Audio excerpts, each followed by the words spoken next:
All strongest attacks in JJK ranked and explained. Black Flash. Black Flash is terrifying not because it's a named technique, but because it represents the highest possible level of cursed energy synchronization. When cursed energy impacts within 1/1,000,000th of a second after a physical strike, it distorts space itself and multiplies damage exponentially. What makes Black Flash so powerful is that it bypasses normal scaling. Even fighters far below special grade can suddenly injure monsters if they land one.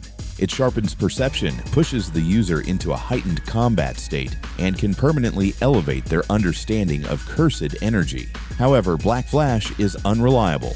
It cannot be activated at will, and it doesn't rewrite the battlefield the way the top entries do.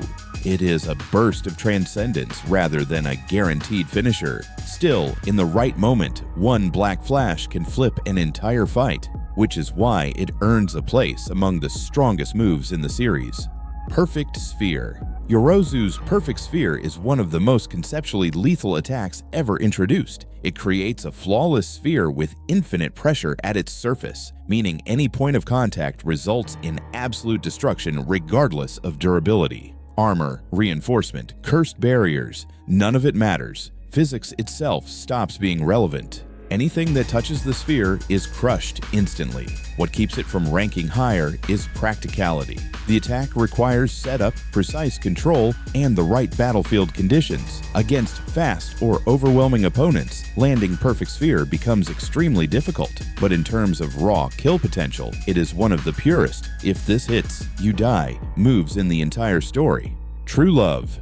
Beam. True Love Beam is one of the most overwhelming raw power attacks in the entire series. It is not subtle, conceptual, or conditional. It is cursed energy pushed to such extreme density and volume that it becomes a city-cleaving projectile. When Utah fires this attack through Rika, it represents the full release of their combined output. The beam overwhelms defenses through sheer magnitude, shredding barriers, obliterating special-grade curses, and overpowering other maximum technique-level attacks head-on.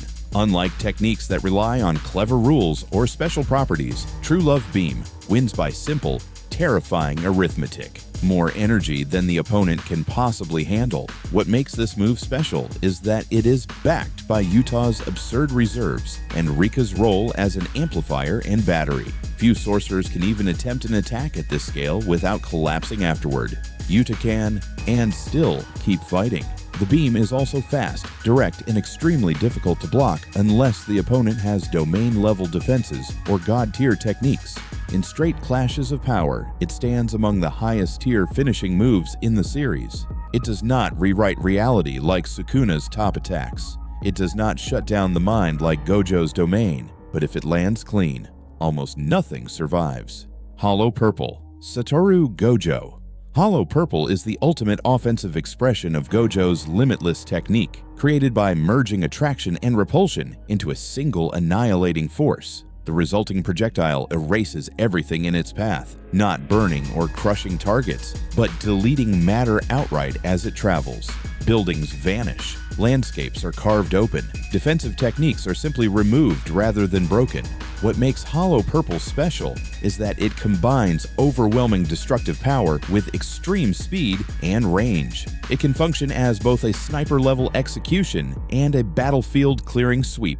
It does rank slightly below the very top because it is still a conventional attack. Devastating but not guaranteed if avoided or countered by equal-tier entities. Still, among direct offensive techniques, few moves in the series approach its level of devastation. Malevolent Shrine. When Sukuna activates Malevolent Shrine, the move itself becomes the battlefield. Unlike normal domains that trap opponents inside a barrier, this one manifests directly into the real world, turning a massive radius into a continuous execution zone. Within its range, invisible slashes rain down endlessly. Cleave automatically adjusts to the target's durability, ensuring lethal output even against heavily reinforced enemies, while Dismantle tears through terrain and structures indiscriminately.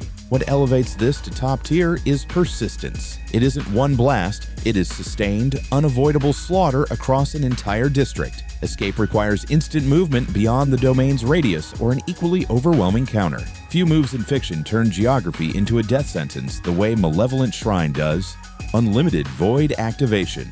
Unlimited Void doesn't destroy the body first. It destroys the mind. When Gojo deploys this domain, victims are flooded with infinite information, forcing their brains to process everything at once. Thought halts. Muscles lock. Consciousness collapses. Even fractions of a second inside can cause catastrophic neurological damage.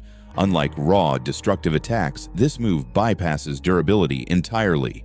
You don't lose because you were hit too hard. You lose because you are no longer capable of acting. That conceptual lethality is what places it near the top.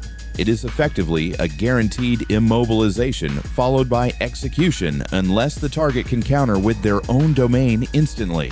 It turns the strongest fighters in the world into statues. Only one category of move surpasses that level of inevitability: World-Cutting Slash. The World-Cutting Slash stands as the most terrifying single attack in Jujutsu Kaisen because it ignores the idea of hitting a target at all. Instead of cutting a person, it cuts the space they occupy. This evolved version of Sukuna's slashing technique slices through reality itself, bypassing infinity, barriers, reinforcement, and conventional defensive logic. Distance becomes meaningless. Protection becomes irrelevant. What makes this the strongest move is its universality. It does not care how durable you are, how advanced your technique is, or how well defended your position might be. If the slash intersects your coordinates, the fight is over. It is not a domain, not a sustained ability, just one swing rewriting the rules of combat. Among all individual attacks shown so far, nothing has demonstrated a higher ceiling for instant, unavoidable lethality.